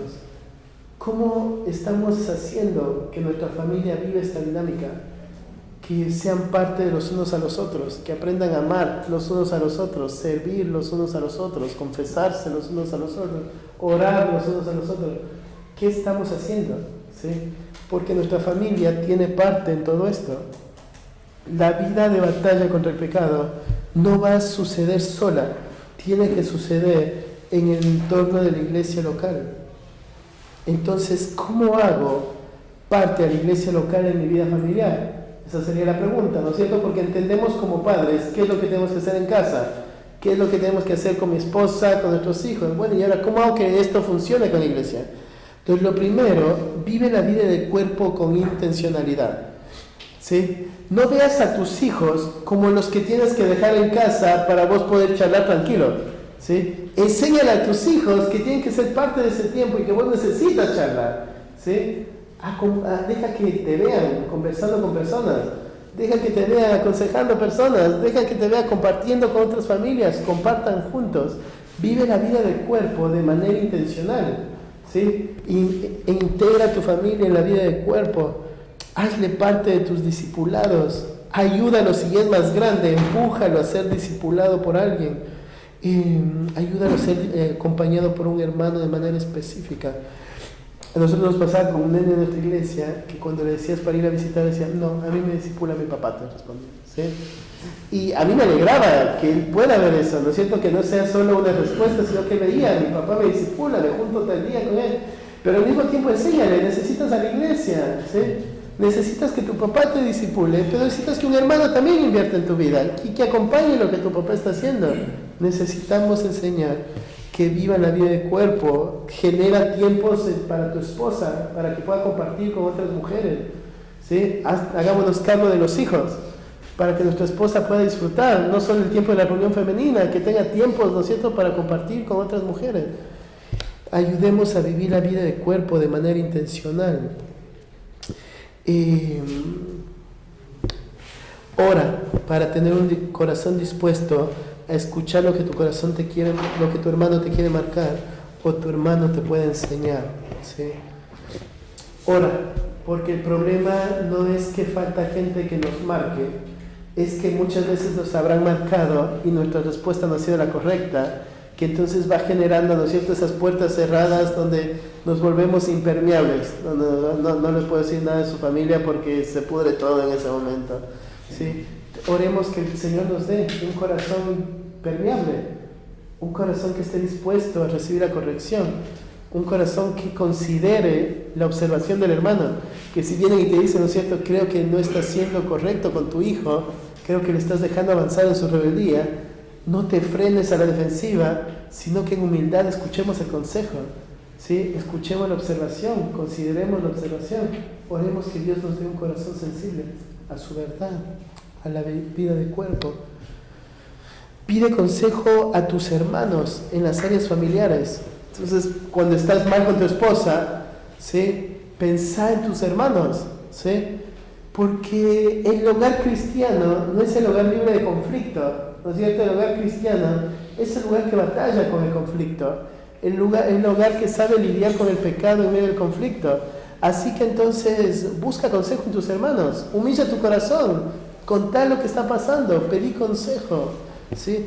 Pregunta, ¿cómo haces con estas situaciones? Pide consejo a tu hermano, humilla tu corazón, pide consejo sobre la paternidad. ¿Qué haces? ¿Cómo haces? ¿Qué piensas que tengo que hacer? Rinde cuentas, ¿no es cierto?, sobre las metas que te has puesto con tu familia. No sé, yo voy a discipular a mi hijo una vez por semana, cuéntale a un hermano, ¿no es cierto?, decirle, mira, me puse esto como meta, pregúntame, ¿sí? Porque lo que necesitamos es que el corazón sea humillado y que nuestra vida sea empujada a vivir nuestro liderazgo de manera eficaz, bíblica. Instruye a tu familia en cuanto a la gracia de ser parte de una iglesia local. Cuando miras el libro de Efesios, capítulo 4, versículo 15 y 16, Pablo es muy claro en decir que la única forma o el medio que Dios ha elegido para que crezcamos es cuando cada uno haga lo que tiene que hacer, ¿sí? Cuando cada uno de los miembros, trabajando mutuamente, ¿sí?, cumpliendo cada uno la función de cada uno, el cuerpo recibe crecimiento. Entonces enseñar a tu hijo, la iglesia es importante por esto. No crecemos sin la iglesia. No importa cuánto sepamos de la Biblia, no importa cuántos versículos memoricemos, no importa, ¿no es cierto?, todo lo que nos esforcemos a hacer, si sacamos a la iglesia del juego, no vamos a crecer. Porque Dios ha decidido que la iglesia sea el medio de gracia que usa para el crecimiento, ¿sí? Entonces empujemos a nuestra familia, instruyamos a nuestra familia, pongamos en alto valor a la iglesia local en nuestra vida familiar. Instruye a tu familia en cuanto a la dinámica bíblica del cambio, ¿no es cierto? Sentate y decirle, enseñarle lo que implica batallar contra el pecado a tu familia, enseñarle el despojarse del viejo hombre, ¿no es cierto?, renovar el entendimiento, vestirse del nuevo hombre, y qué parte tiene la iglesia local en todo esto. Cómo Dios ha decidido que la oración de tu hermano sea la que te ayude a vivir la vida de santidad, cómo Dios ha decidido que confesar el pecado de tu hermano sea el medio que ha decidido para salvarte de ese pecado. Instruye a tu familia sobre la dinámica del cambio, ¿sí? Desde chicos, muéstrale cómo él tiene que sacar el pecado, y si no es creyente, muéstrale cómo solo Dios puede sacar el pecado. Si es creyente, muéstrale la urgencia de sacar el pecado, pero modela la dinámica del cambio, ¿sí? Instruye tu conciencia y a tu familia sobre la autoridad que Dios le ha dado a la iglesia local sobre nuestra vida. Abre las Escrituras y enséñale a tu familia que la iglesia Dios le ha dado una autoridad única, que la iglesia Dios le ha dado la autoridad de reconocer a los creyentes y a los no creyentes, que Dios le ha dado a la iglesia la autoridad de ser la columna y baluarte de la verdad. Instruye a tu conciencia, enséñale a tu conciencia la autoridad que la iglesia tiene, la autoridad que los pastores tienen. Enseñemos a nuestros hijos que tengan esa carga por escuchar el consejo del pastor, por escuchar el sermón del domingo, porque saben quién es el pastor en la iglesia local y cómo eso debe influenciar la vida familiar. Enseñémosle que hay esa autoridad, la autoridad de la iglesia local, la autoridad que del pastor que ha puesto Dios en la iglesia local. Enseñemos a nuestra conciencia primeramente y después instruyemos a nuestros hijos. Si nosotros constantemente, ¿no es cierto?, estamos hablando mal de la iglesia local, si constantemente, ¿no es cierto?, estamos hablando de hermanos de la iglesia local, si nosotros estamos criticando al pastor, hablando del pastor, quejándonos de lo que enseñó el pastor, lo que estamos haciendo en la vida de nuestra familia es quitando la autoridad a la iglesia local. Enseñemos con la Escritura lo que Dios dice acerca de la iglesia local y enseñemos a nuestra familia la autoridad que la iglesia local tiene. ¿Sí? Bueno, ahí viene Pedrito. Sí, muy bien, muchas gracias, Cristian. Vamos a abrir este tiempo, estos últimos minutos que nos quedan para poder tener tiempo de preguntas y respuestas. Así que abrimos el tiempito. Ahí Cristian probablemente nos va a responder preguntas relacionadas a este tema. Como ya saben, sean preguntas precisas. ¿Alguno tiene alguna pregunta? Hermano. Dos preguntas, pero por ahí serían relacionadas con una, ¿no? Cuando vos pones la intención de querer ser jefe de hogar, en entorno espiritual, ¿no? Y vos o tus hijos no quieren ser parte de ese punto de querer aprender o se salen porque ya lo sé, no hace falta que me lo diga. ¿Qué herramientas puedes tener como para, obviamente, la parte de la oración, ¿no? La perseverancia, la oración, no sé, la paciencia. Y en el otro caso es al revés, por ahí la mujer tiene la intención de querer ser espiritual y el hombre dice que sabe todo, pero no quiere gastar ese tiempo con la familia. Okay. Por un lado sería entonces el esposo que quiere y la familia que no quiere acompañarlo. Claro, no quiere acompañar. O es la esposa o los hijos. O sea, o en este caso puede ser esposa e hijos, o puede ser esposa o puede ser hijo. Y por otro lado está la esposa que quiere que suceda y que el hombre es un perezoso, ¿no? Claro, congrega, pero la mujer toma la iniciativa, pero el hombre no. Bueno, sería un hogar deficiente, ¿no es cierto? Creo que uno de los conflictos en los hogares es, por un lado, que se ha generado una idea, no sé de dónde, de que el cultito familiar es una actividad que debe suceder en la familia. El cultito familiar no es una actividad más para el hogar. El cultito familiar es una tarea del hombre, el ser pastor de su hogar. Entonces, el cultito familiar debe suceder, ¿sí? Pero no debe suceder como todos los hogares lo hacen. Porque el pastor de tu familia sos vos. Entonces pienso, por ejemplo, había una familia que hacía una vez al mes y se enfocaba en misiones, por ejemplo. ¿Sí? Y era Colombia y trataban de hacer alguna comida colombiana y decoraban su casa y tenían su cultito. ¿Sí?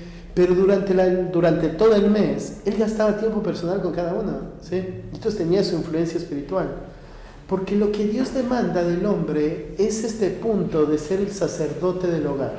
¿Sí? Entonces, cuando el hombre quiere cumplir la tarea, ¿sí?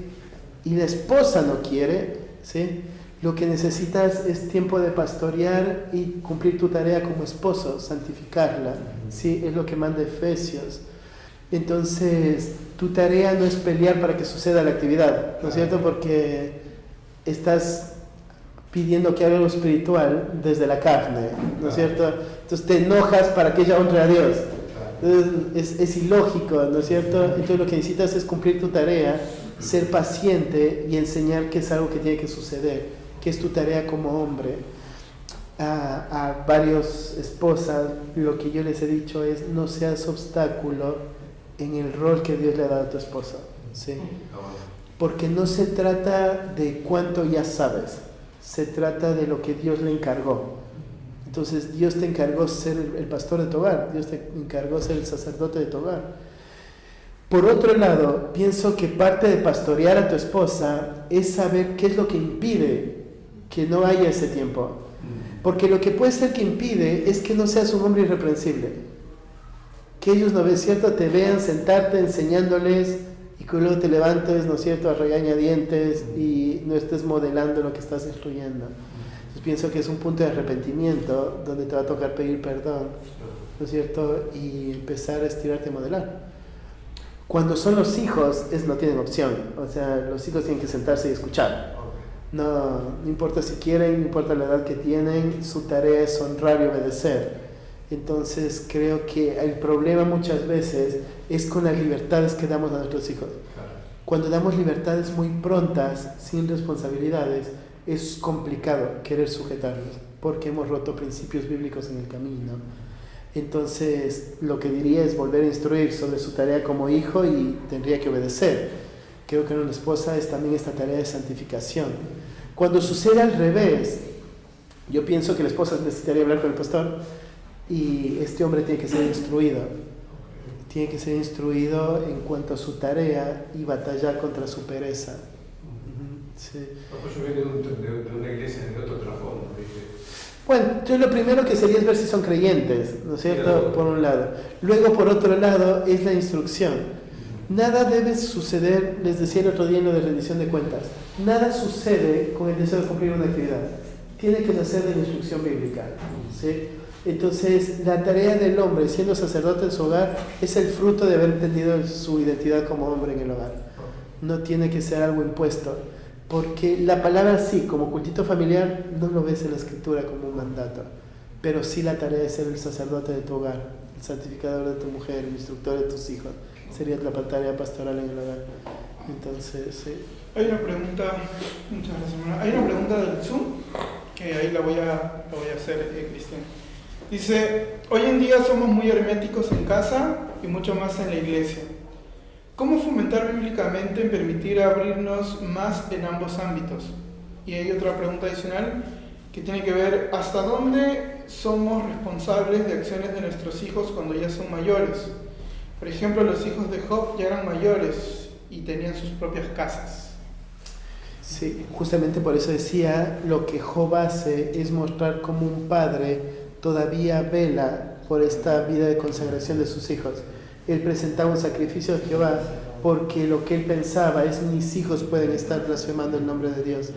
Entonces lo que entendemos es la vida de independencia le da al hijo una responsabilidad diferente. Cuando miras en la ley, marca que un día el padre no irá más a juicio por el hijo ni el hijo por el padre. Entonces este aspecto lo que marca es que llega a un punto donde el hijo es responsable de cada uno de sus aspectos delante de Dios. Entonces cuando la dinámica familiar cambia y tus hijos ya no están bajo tu hogar, tu tarea como padre es seguir siendo padre en el temor del Señor, instruyéndolo a obedecer a Dios, ¿sí? Pero conforme va avanzando la edad, hay muchas herramientas que ya no las vas teniendo, ¿sí? Porque cuando son chiquitos la paleta es la herramienta, cuando van creciendo la pérdida de privilegios es la herramienta, pero cuando salen de tu hogar las herramientas se reducen muchísimo. Porque ahora lo que apelas es a su temor al Señor. Entonces, respondiendo a la pregunta, nunca somos responsables de la forma en cómo responden. Somos responsables de la instrucción y de estorbar el pecado. Porque la forma en cómo responden lo tiene que hacer el Señor. Sí, uno de los peligros y una de las cosas en cómo el pecado distorsiona la paternidad y la maternidad es pensar que somos buenos padres o malos padres de acuerdo a cómo nuestros hijos se comporten. Pero nosotros no manejamos la conducta de nuestros hijos. Nosotros somos líderes y tenemos que instruir y ser efectivos en hacerlo. Y luego es descansar que el Señor esté haciendo su obra. La paternidad y la maternidad es en fe. Lo que tenemos que ser es fieles en cumplir la tarea, pero no somos responsables en cómo ellos reaccionan. O sea, el que hoy esté incluyendo a mi hijo y que tenga esta claridad, ¿no es cierto?, de tengo que ir al pastor cuando pasan cosas, no significa que no va a ser rebelde en su juventud. Y es algo que yo no voy a poder controlar, ¿no? Yo tengo que estorbar e instruir, pero luego el Señor es el que tiene que hacer la obra en su corazón. Y en lo primero, lo que decía ahí como uno de los puntos, sé intencional. Pienso es, invita familias a tu casa, ¿sí? Y cuéntales lo que estás haciendo mal. Creo que eso es muy importante. O sea, una de las cosas que me costó mucho a mí es eso. O sea, me acuerdo muy clarito, la primera vez que la iglesia me confrontó en algo en cuanto a mi paternidad, mi hijo siempre usó tiradores, ¿sí? Siempre, hasta hoy. Vino una de las profesoras de escuela dominical y dijo, no lo traigas más con tiradores, ¿sí? Porque pasa jugando y distrae a todo el grupo. Entonces en mi mente es, ¿cómo mi hijo va a distraer al grupo? ¿Sí? Entonces lo que le dije a la profe fue, no lo voy a traer más con tiradores, no lo voy a traer directamente a la escuela dominical, ¿sí? De ahí en adelante se va a quedar conmigo abajo. Entonces lo que estaba viendo es mi orgullo en mi corazón, ¿no es cierto? Donde yo pensaba, el problema son ustedes, porque él es mi hijo, ¿cómo mi hijo va a hacer eso? Y entonces era bastante difícil que yo deje que la iglesia me marque cosas de la paternidad, porque en mi mente y en mi orgullo yo pensaba, yo lo estoy haciendo bien, yo estoy haciendo con mi hijo lo que tengo que hacer, ¿sí? Hasta que ya era muy evidente la necedad de mi hijo y era muy evidente mi orgullo también. Entonces es ahí donde tuve que aprender que la iglesia venga y me marque sin ningún problema. Y por otro lado, ser intencional y preguntar, ¿cómo hago? Porque mi hijo está haciendo esto. Sí, creo que ha sido los momentos difíciles, donde tengo que sentar a una familia enfrente mío y preguntarle, ¿cómo hago si mi hijo quiere pegar a mi esposa? ¿Sí? ¿Qué tengo que hacer? ¿Cómo lo tengo que disciplinar? ¿Qué corrección? ¿Hasta dónde? ¿Cómo avanzo? Pero pienso, son los momentos donde tienes que exponer tu hogar. La dinámica con la iglesia no se da sola, tienes que ser intencional en que suceda. La pregunta, ahí tenemos Ricardo y Verónica. Mi pregunta es, ¿cómo, no siendo padre, no siendo un hombre soltero o una mujer soltera en la iglesia, cómo acompañar a las familias de la vida de la iglesia, y más si son autoridades, cuando ves que los hijos, ya no, la pelota no está para la corrección, sino la pérdida de privilegio, pero ves que los hijos también, en cierto sentido, su vida puede estar amplificando el ministerio de los padres. ¿Cómo acompañar a la iglesia, de los padres en eso? O más allá si no son autoridades, sino más bien a los hermanos de la iglesia. Porque del lado de uno, muchos he escuchado, bueno, vos no tenés hijos, así que no sabes cómo decirles a ellos, no tenés la autoridad para ir a acercarte. Así que le hablas a un padre, a un hombre que está casado, que pueda acercarse a hablar con él. Claro. Entonces sería arrancar desde el principio de Timoteo. Sí. Toda la escritura es inspirada por Dios y útil, ¿sí? Entonces lo que le da la autoridad a una persona de la iglesia local en acercarse, exhortar, instruir, corregir, es la autoridad de la escritura, no la autoridad de la vida. Lo que sí, en el caso de no tener la dinámica familiar sería, o la dinámica de la paternidad o de ser esposo, lo que te toca es gastar más tiempo en preguntar para entender. Entonces, por ejemplo, es difícil, ¿no es cierto?, entender la dinámica de ser padre o ser madre, porque no has sido padre todavía. Entonces lo que te toca es preguntar, porque lo que descalificaría, por ejemplo, a una autoridad del ministerio pastoral no es cómo sus hijos se conducen, es si él está siendo fiel, porque no somos responsables del fruto de nuestros hijos. O sea, podemos ver, ¿no es cierto?, los hijos del pastor en rebeldía, pero vemos que él se esfuerza, que él está estorbando el pecado, que él está siendo intencional, que él frena, él corrige, él instruye, pero no es responsable de cómo sus hijos reaccionan. En entornos de iglesia es el hermano el que tiene que acercarse al hijo, ¿no es cierto?, del pastor o de cualquier autoridad, de cualquier hermano, y mostrar el pecado, mostrar el evangelio, ¿no es cierto?, porque no es problema del pastor, es problema de la iglesia. Toda la iglesia necesita estar involucrada en la crianza de hijos. O sea, todos tenemos que criar los hijos de todos, porque Dios nos ha dado la autoridad en su palabra. Sí. Lo que te ayuda en ser padre es que entiendes dinámicas. Entiendes, ¿no es cierto?, que hay momentos que el berrinche ha durado 3 horas y no es que no quiere disciplinarlo más, es que entiende ahorita hay que parar un poco porque ya no está entendiendo nada. Entonces no es que no está siendo fiel, es que ahorita no es el momento. Entonces el ser padre te ayuda a entender eso, las dinámicas de la paternidad, de cómo pasa, cuánto sucede, cómo sufre la madre. Pero la autoridad es la palabra, no la dinámica. Gracias. Te toca preguntar más. Te toca hacer más preguntas. Sí, teniendo en cuenta lo que estaba diciendo recién, en cuanto a la conducta, y también entendiendo que, claro, el pecado nace en el corazón de uno, yo he visto, o hay también una frase que dice que los hijos es el reflejo de la piedad de los padres. Incluso he visto niños que vos lo ves y a veces te hacen acordar al padre en cuanto a conducta, porque los conoces, pasaste un poco con ellos. ¿Qué nos puede decir en cuanto a eso? Lo que podría, por ejemplo, pensar es Dios fue el peor padre. O sea, Él salvó todo un pueblo para sí. Él dice que es el Dios de Israel y fueron los peores hijos. O sea, vemos nosotros, somos rebeldes hasta que estemos delante de Él. Él sería el peor padre si fuera eso. Si vamos al modelo de padre principal, ¿no es cierto?, donde es Dios quien nos modela lo que es la paternidad bíblica, porque el hombre tiene esa tarea, la tarea de ser representante de Dios, mostrar el carácter de Dios, instruir como Dios. Entonces pensaríamos Dios fue el peor padre, ¿no es cierto? Pienso si hay cosas que se evidencian. Entonces, porque los hijos aprenden, ¿sí? Es lo que decía Deuteronomio 6, o sea, tienes que instruir, porque tus hijos aprenden todo el tiempo, es la característica del niño, ¿sí? Entonces, todos aprenden. Timoteo aprendió de Pablo y no era hijo, ¿sí? Pero Pablo dice, vos has visto de mí y lo has hecho. Entonces, nadie puede evitar que otro imite, ¿sí? La dinámica de imitación la tienes de nacimiento. Vos ves la diferencia entre el primer hijo y el tercero en nuestro caso, porque la nuestra, o sea, le hemos dedicado muy poco tiempo, que con el primero estamos atrás y que estimulación temprana y qué es, y a la otra está en su alfombra, ¿no es cierto? Y va viviendo sola, entonces aprendió a gatear, aprendió esto, y no es que hemos estado con ella ahí como con el primero. Hoy hace mucho por imitación, o sea, hay muchas cosas que imita. Entonces sí hay cosas que son naturales de la vida familiar. Entonces vos vas a ver niños que hablan muy similar al padre, que caminan muy similar al padre, hay expresiones familiares, ¿no es cierto? Hay formas de hablar familiares, pero no es por la frase, ¿no es cierto?, sino es por la convivencia natural.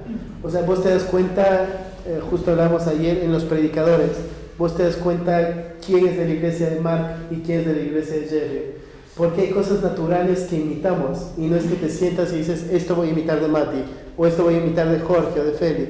Sucede naturalmente, porque la convivencia te hace imitar. Entonces, no soy responsable de eso.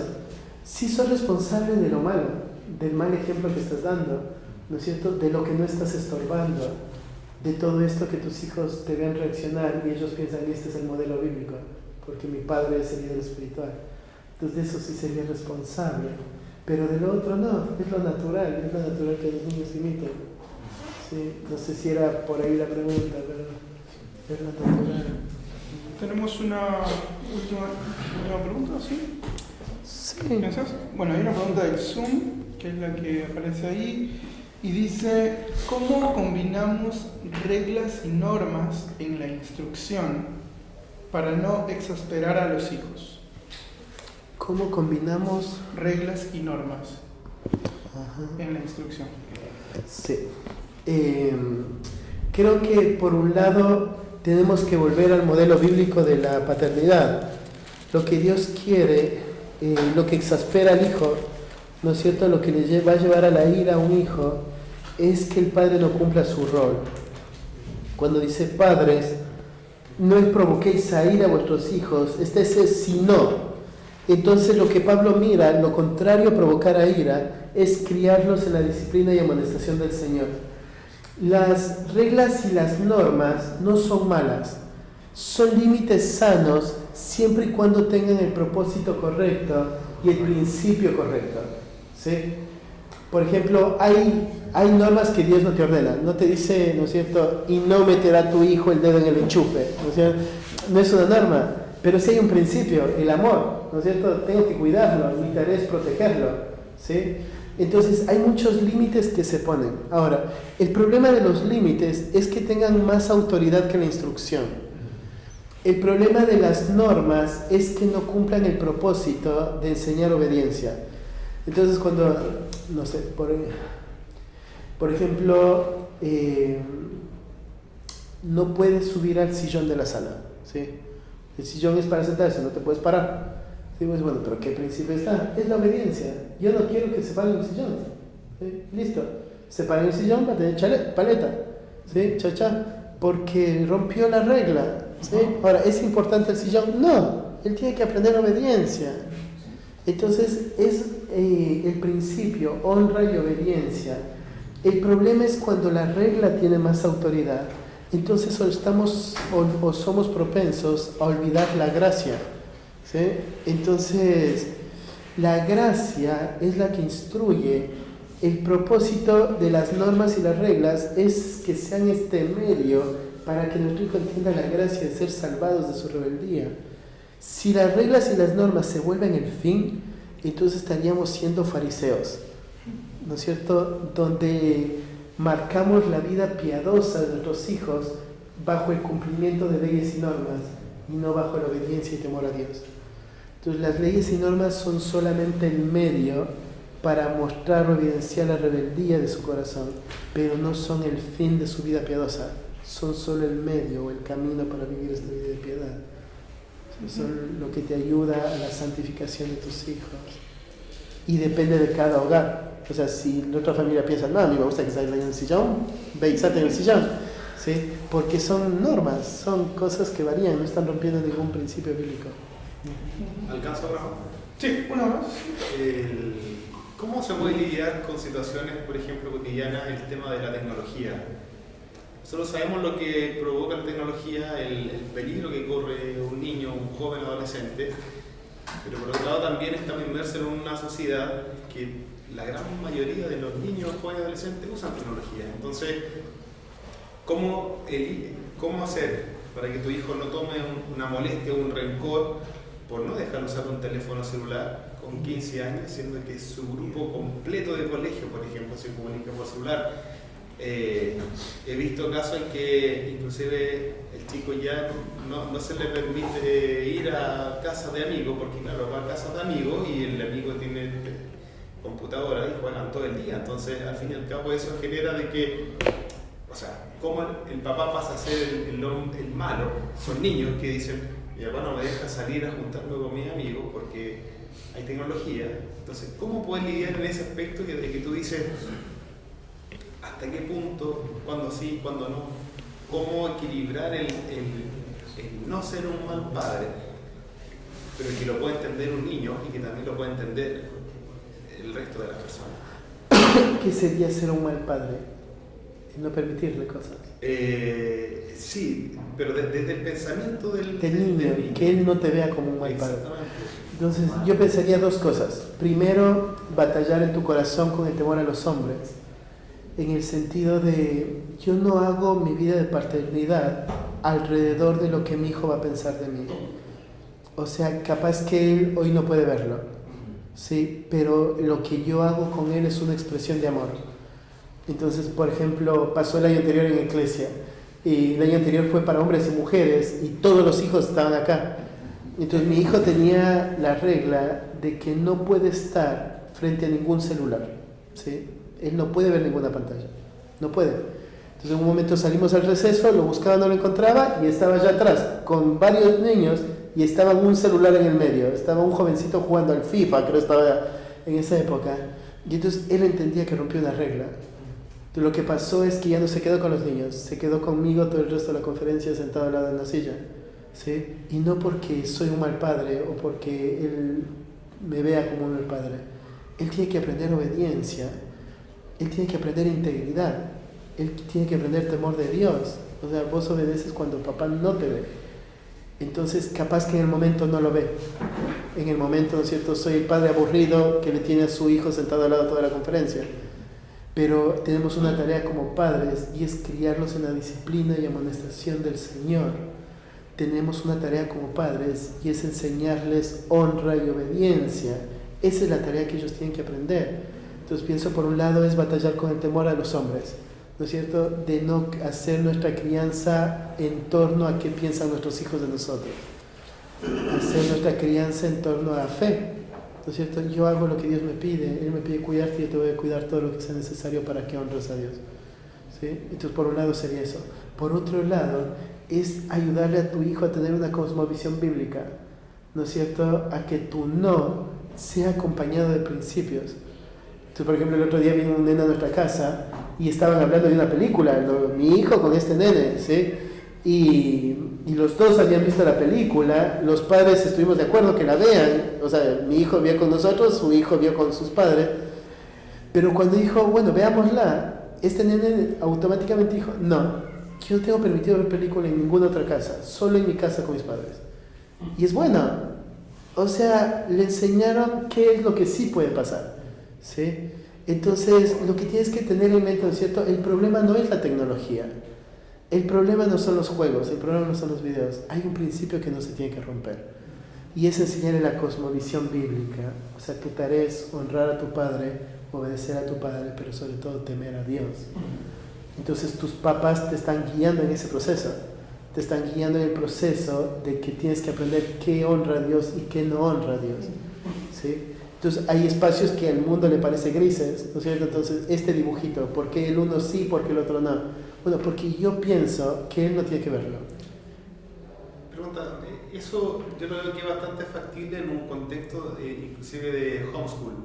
¿Cómo lo haces con un niño que está en un colegio normal? Porque también es ponerle una vara que es muy difícil de cumplir en el ambiente escolar, porque la tecnología en el colegio todo el mundo lo tiene. ¿Cómo se podría lidiar de esa manera? Tienes que enseñar a tu hijo a ser que el íntegro. niño no se sienta, a fin y al cabo, frustrado por estar constantemente rompiendo. Yo pienso en mi posición cuando yo era niño. Tengo, por ejemplo, jovencitos en la iglesia que van a la escuela, ¿sí? Y que todos sus compañeros, todo su año tiene celular, ¿sí? Y él no puede tenerlo, porque tuvo y rompió la regla.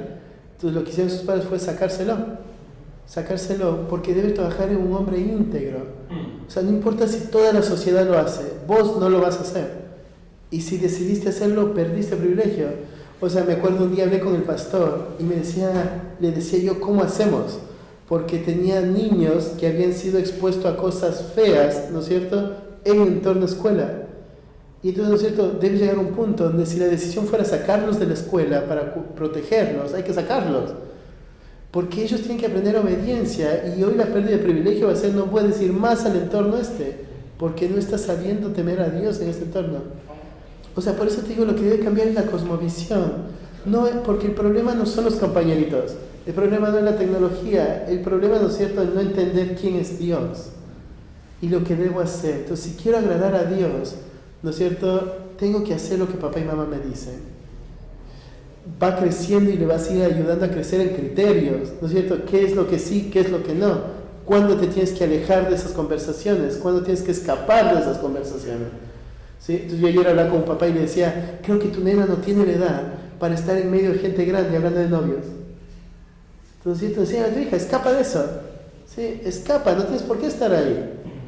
Y entonces lo que haces es confiar que está obedeciendo a tu instrucción. Y si la regla se rompe, instruyes porque esa es tu tarea. Entonces el problema no es el avance tecnológico, se vuelve un enemigo grande porque cada vez hay más apertura a distintos pecados. Pero nosotros tenemos que ser fieles a la tarea y fieles a enseñar a nuestros hijos esto, una cosmovisión bíblica. Tu tarea es ser luz, tu tarea es obedecer a Dios. Y eso va a implicar ser el único. Muchas veces va a implicar ser el único. O sea, vos te das cuenta que a lo largo de la historia de la iglesia, muchas veces para la iglesia implicó ser el único en muchas cosas. Entonces, esa es la tarea de nuestros hijos. Y no digo que sea fácil. No es un mundo fácil. Y instruye a tu hijo, y enséñale a sufrir en medio de la sociedad que no teme a Dios. O sea, por eso te digo, la cosmovisión bíblica es muy importante. Sí. Muy bien. Muchas gracias, Cristian. De esta forma vamos por concluido este primer taller del día. Recuerden que después del almuerzo tenemos el próximo taller. Así que